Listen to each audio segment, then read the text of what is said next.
Who the Wild Things Are with Ryan McGuire. You gotta listen to your body. Oh my God, maybe, I could get out there, I could do this. Let's take a ride, find your wild side, real stories, see with your own eyes. It's so beautiful. I'm gonna have the best time out here. I was in tears. I was just like, that's the best, man. Welcome back to Who the Wild Things Are. My name is Ryan McGuire, and I'm here to bring you conversations with the most wild folks on the planet. If you're enjoying the podcast, please leave us a rating and review on your podcast platform of choice. And if you enjoyed the episode, share it with a friend. Appreciate you guys. Let's get it going. Is this thing on? I think it is.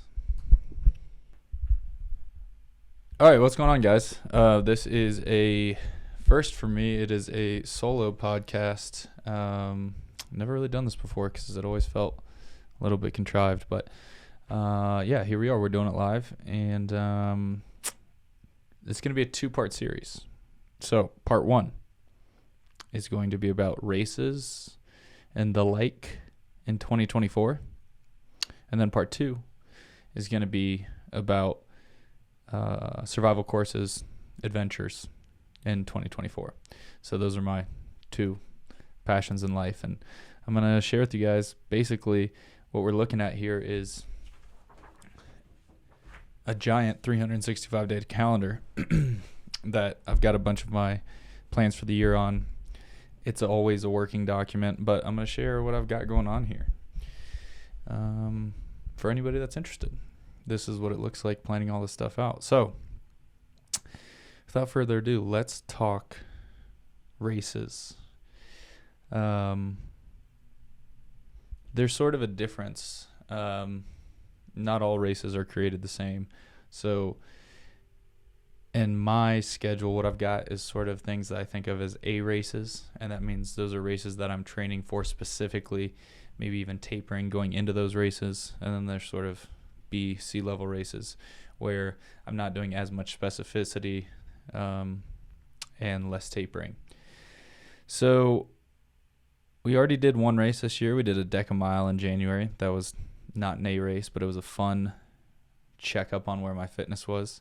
I was freshly off being sick, so I was pretty stoked to hit a PR at that race. Just got back from Jackson Hole skiing with friends, and now it's back to training for our next upcoming A race, which is going to be February 24th, and that is Tough Mudder Alula. So a little bit about that race. I've actually never done a Tough Mudder, so I can't tell you that much about the race. But the idea is it's an 8-hour infinity loop. That means that you're running on basically like a 10K course. Along that 10K, there's a plethora of obstacles, and you repeat that as many times as you can in 8 hours. Whoever does it the most wins.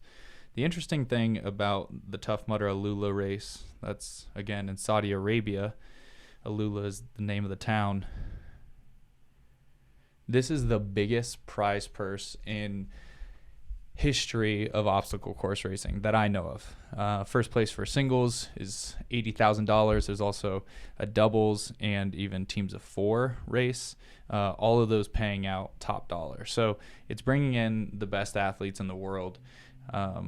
And it's a field full of people that are a lot more talented than me. So hopefully I'm looking for it to turn into an absolute dogfight and just rely on me being kind of like a nutcase and a really gritty person, even though I'm a lot less talented than most of the folks that are going to be there. Okay, so that is 24th of February. Directly leaving Saudi Arabia, I'll be popping over to Dubai for the Gov Games, and that is going to be a team effort. I'm on Team Colorado with a bunch of awesome people: Jack Bauer, Rylan Shadig, VJ Jones, Ethan Brown. I think I got everyone. And we are going to be competing in the Gov Games. The Gov Games is put on by, this is my understanding, I'm probably butchering this, but one of the sheiks of Dubai, And they essentially bring people in from all over the world, and all these athletes compete on teams to win the Gov Games, which has a pretty sizable purse on it as well. I think most of the stuff is going to be like obstacle course racing mixed with sort of like puzzles. So it's going to be similar to a Survivor type game, right? You're pulling down a drawbridge, running over the drawbridge. You got to do some monkey bars into a pit of water and solve a puzzle at the end, hit the buzzer before everybody else. You survive and advance. So that's going to be a really cool way to wrap up the trip in the Middle East. I think for a total, I'll be over there about 2 weeks. So obviously leading into something like leading into something like Tough Mudder, Saudi Arabia, really focusing on kind of like ultra distance training. I did sustain a foot injury, so that is, kind of messing with me mentally and physically. But ultimately, we're ultra training right now, putting in more miles, less strength work, eating a lot of carbs, and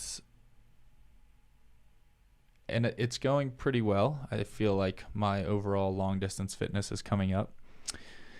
In order to kind of simulate this desert feel, next week I'm actually going to be doing a 6-hour run in the Sand Dunes National Park here in Colorado. And so that's going to kind of emulate the feel of what I can expect in the Arabian desert. I don't anticipate Saudi Arabia will be all on soft sand, but I think it'll be a little bit of a mix. So going to the Sand Dunes National Park to really give myself a good feeling for what the actual Tough Mudder is going to be like. So in the Sand Dunes National Park, I'll be doing a 5-mile loop. The real race is 6 miles. In the Sand Dunes National Park, I'll be going for 6 hours. Through a race is 8 hours, right? So I'm just doing a scaled down version of this ultra to get a feel for it, get a feel for my nutrition, hydration, and gear selection, all that kind of stuff. I just want to kind of emulate game day so that when I get over to the Middle East, I've got all my things ironed out and I'm ready to rock. Obviously, I'm not going to be near home, so it's really important to get those gear selections figured out beforehand, get your nutrition dialed in. In terms of lodging, we're staying in like these camping sites, so I have no idea what those are going to be like. But one of the biggest things I have to figure out is the sleep heading over to Saudi Arabia. It's a 11 or 12 hour time difference, so I'm getting there a couple days early to try and get my body used to that time zone so that I can be ready to rock February 24th. Okay, that's enough about Saudi Arabia.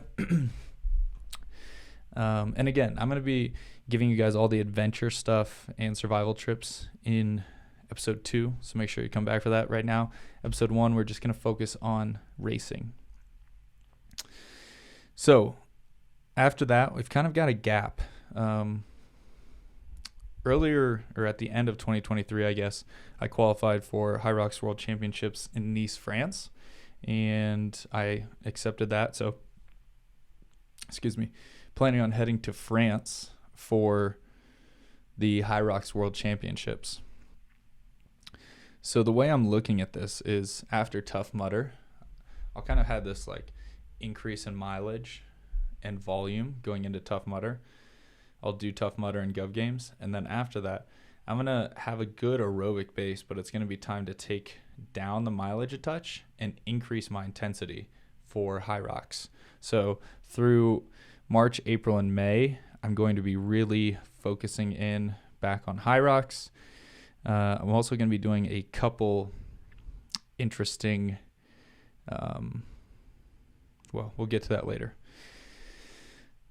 Really going to be focusing on High Rocks. The plan right now is in May 19th, I believe it is. We're going to be going to Anaheim for High Rocks.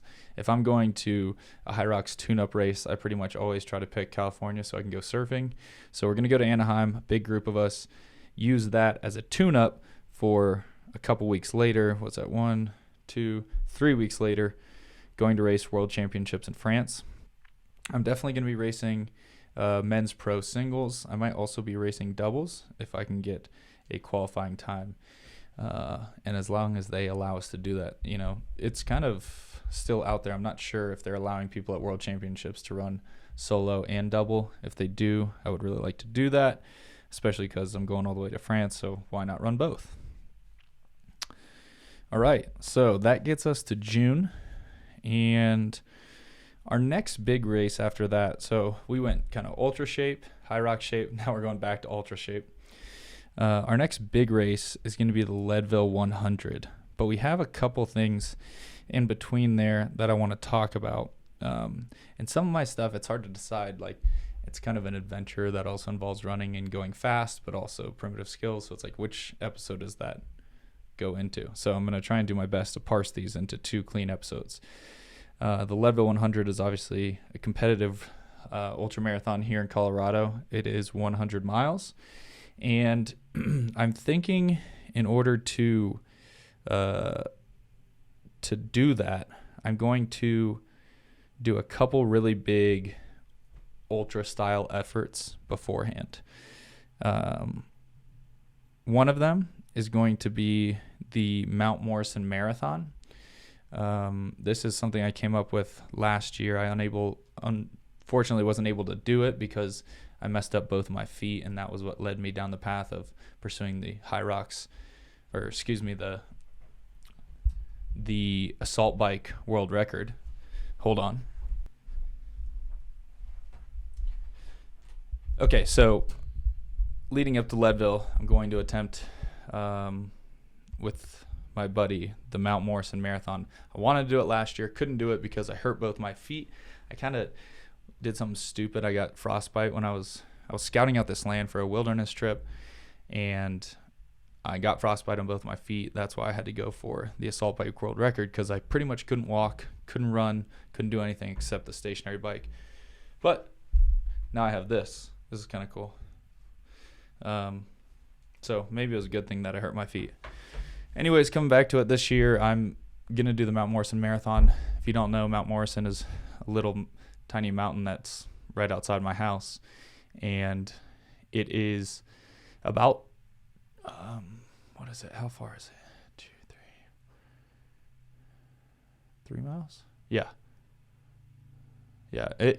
Mount Morrison is about 3.5 miles up and down, and over that span, it's 2,000 feet of climbing. So it's essentially 2,000 feet up over the course of like 1.5 miles. Super steep. And we're going to do it 7 times to get to 26.2 miles, hence the name Mount Morrison Marathon. So that's going to be one of those efforts that leads up to Leadville 100. Another one of those efforts is the the Teton Picnic out near Jackson Hole. What that consists of is you start on a bicycle at the town square of Jackson. You bike from there to Jenny Lake in Teton National Park. Once you get to Jenny Lake, it's basically the middle of the night. You start this thing at 2 a.m. So you bike at 2 a.m., get to Jenny Lake in like 4 a.m. You swim 1.2 miles across, and then from there, you change out of your wetsuit into running gear, and you run up / free climb to the Grand Teton. After you get to the top, you summit the top, you're going to come back down, switch back into your wetsuit, swim across Jenny Lake again, and then bike back to the town of Jackson. It is a very cool wilderness challenge. It is not a race. It is not sanctioned or anything like that. But it is very difficult. I've talked to a couple people. If you didn't see Luke's episode on Who the Wild Things Are, go back a couple episodes. We talk about the Teton Picnic. He has one arm, I'm going to mess up the name, agro something, where you're born with one arm that's small and one arm that's normal. And he did the Teton Picnic himself. He's an incredible athlete. So go check that episode out. All that to say, I will be doing the Teton Picnic this year. So we've got Mount Morrison Marathon. We've got the Teton Picnic. And the third effort we're going to do leading up to Leadville is the Collegiate Loop. This one I'm still trying to figure out exactly with my friends how we're going to do it, but most likely we're going to try and do it in 4 days. So for those of you who don't know, the Collegiate Peaks are these beautiful mountains in Buena Vista, Colorado. The names are like Mount Harvard, Mount Yale. things like that. So they're called the collegiate peaks. And the collegiate loop essentially circumnavigates them. So you go around the outside of the collegiate peaks, and it takes about 160 miles. We're going to try and rip that in about 4 days. So that'd be 4 40-mile days. Doesn't sound that intense, like 40 miles a day, but it is pretty gnarly terrain, and you're pretty much above like 10,000 feet the whole time, and you have a lot of gain every day. So I think it's going to be really good training. So I'll hit that. I'll take basically a week off, and then I'll come back for the Leadville 100, and that is August 17, is at least what I have on my sheet. So I believe that is correct. So we'll be in good ultra shape by then. After Leadville, I'll take some time off. September is pretty much designated for my hunting. So just hiking around really in September, not doing anything too seriously. And I'll probably at some point transition back into some high rocks, maybe mid-November and December. But in the beginning of November, this is also a trip that I'm still trying to figure out. But there's a gentleman named Ethan Fleming, and he actually had this record before I did. He had the record for the assault bike. He did 395 miles on the assault bike. And that was the record I ended up beating. And through that process, him and I talked and became friends. Good dude. Check out Ethan Fleming. But he's putting on a race that's last man standing format, and it's called Hardcore Harry's. The only trick about this is that it's in Australia. So I think I'm going to Australia. I don't know anyone else that's going. If anyone else is going, hit me up. Let's travel together. The other reason for that is I've got some other friends in Australia in the wilderness space, and I've always wanted to go hunting in Australia. I'm just attracted naturally, have been my whole life, to that landscape, the environment, the people, the animals. So I'm thinking the way I execute it as is the beginning of November. The race is on November 2nd. It's a last man standing race, so I'll probably run for about 48 hours if all goes well.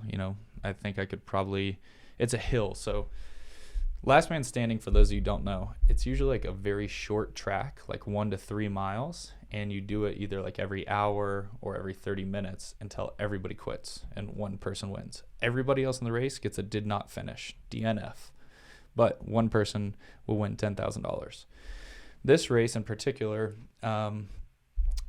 it is a hill climbing race. So you will start, you'll go up a hill, back down the hill, up the hill a second time, down the hill, and back around to the start. And that'll continue on until everybody quits. And hopefully I'm the last man standing. I'm thinking if I'm in good shape by then, I'll have a good shot to do well in that race. And then immediately after, I'll sleep for a while, wake up, and go on a hunt in Australia. So that would be my last race I have on the calendar as of now. I always end up throwing little local races in throughout the year. I love having things to look out and look forward to. For me, it's a special thing to have a body capable of doing this kind of stuff. So I'm trying not to take that for granted. I know not everyone has these opportunities, and it's from a very privileged position that I get to do kind of stuff like this. So stoked that my body's allowing me to continue with all this. And if there's any other races that you think I should do, shoot me a DM, Ryan Quinn McGuire on Instagram. I'd love to hear from you guys and know what races you're doing this year. If there's anything I'm missing that's really cool that you think I'd be interested in, hit me up, and maybe we could do a race together. That is my racing schedule for 2024 as it stands right now today. And look out for part 2 of this, which is going to be focused more on wilderness courses and adventures. And we'll see you guys next time. Appreciate you watching. Stay wild.